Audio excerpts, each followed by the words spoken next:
தற்போது கிடைத்துள்ள அண்மை செய்தி. டெல்லியில் பிரதமர் நரேந்திர மோடியுடன் தமிழ்நாடு ஆளுநர் RN ரவி சந்திப்பானது நடைபெற்றுள்ளது. அண்மை செய்தியாக பார்த்துக் கொண்டிருக்கிறோம். டெல்லியில் பிரதமர் நரேந்திர மோடியுடன் தமிழக ஆளுநர் RN ரவி சந்திப்பு நடைபெற்றுள்ளது.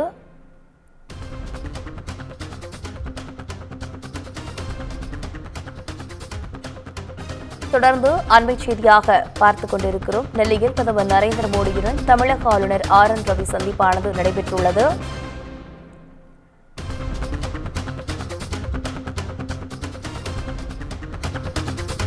டெல்லியில் பிரதமர் நரேந்திர மோடியுடன் தமிழக ஆளுநர் RN ரவி சந்திப்பு நடைபெற்றுள்ளது. அண்மை செய்தியாக தொடர்ந்து பார்த்துக் கொண்டிருக்கிறோம். கூடுதல் விவரங்களோடு இணைகிறார் தலைமை செய்தியாளர் சிவா. வணக்கம் சிவா, விவரங்கள் என்ன? பிரதமர் நரேந்திர மோடியுடன் தமிழ்நாடு ஆளுநர் RN ரவி சந்திப்பு என்பது இன்று நடைபெற்றிருக்கிறது. குறிப்பாக இந்த சந்திப்பு என்பது மிக முக்கியத்துவம் வாய்ந்த ஒன்றாக பார்க்கப்படுகின்றது. தமிழ்நாட்டில் நிலவக்கூடிய சட்டம் ஒழுங்கு பிரச்சினை குறித்து ஏற்கனவே தமிழ்நாடு ஆளுநர் RN ரவியை சந்தித்து அதிமுக, பாஜக உள்ளிட்ட பல்வேறு கட்சிகள் புகாராக தெரிவித்திருந்தனர். குறிப்பாக கள்ளக்குறிச்சி கள்ளச்சாராய மரணம் தொடர்பாகவும், அதே போல ஆம்ஸ்ட்ராங் கொலை வழக்கு போன்ற பல்வேறு சட்ட ஒழுங்கு சீர்கேடுகள் தொடர்பாக தமிழ்நாடு ஆளுநர் RN ரவியை சந்தித்து அதிமுக, பாஜக, தேமுதிக உள்ளிட்ட பல்வேறு கட்சிகள் இது தொடர்பான ஒரு பல்வேறு அம்சங்கள் கொண்ட ஒரு அறிக்கையினை வழங்கி இந்த சட்டம் ஒழுங்கு சீர்கேடு பிரச்சனை தொடர்பாக ஆளுநருடைய கவனத்துக்கு நாங்கள் கொண்டு வருகிறோம்.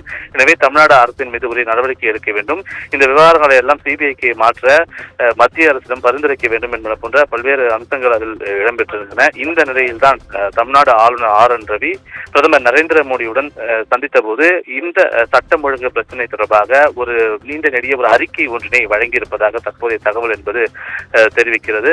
கடந்த சில நாட்களாகவே இந்த சட்டம் ஒழுங்கு பிரச்சனை என்பது தலை தூக்கி இருக்கிறது. பல்வேறு கட்சிகளை சார்ந்த அந்த அரசியல் கொலைகள் என்பது தமிழ்நாட்டில் அரங்கேறிக் கொண்டிருக்கின்றன.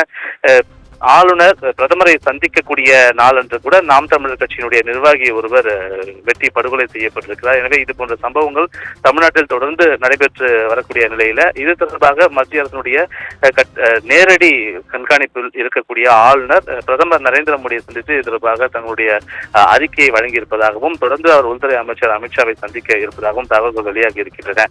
இது ஒரு புறம் இருக்க, ஆளுநருடைய பதவி காலம் என்பது ஜூலை 31ஆம் தேதியுடன் நிறைவடைய இருக்கக்கூடிய நிலையில் இந்த சந்திப்பு என்பது நடைபெற்றிருப்பதாகவும் ஒரு சில தகவல் தெரிவிக்கின்றன. ஆனால் இந்த சந்திப்பின் போது தமிழ்நாட்டினுடைய சட்டம் ஒழுங்கு பிரச்சனை தொடர்பான ஒரு பெரிய அறிக்கையை ஆளுநர் பிரதமரிடம் வழங்கியிருப்பதாகவே நம்ப தகுந்த வட்டாரங்கள் தகவலாக தெரிவித்திருக்கின்றன. சாரா,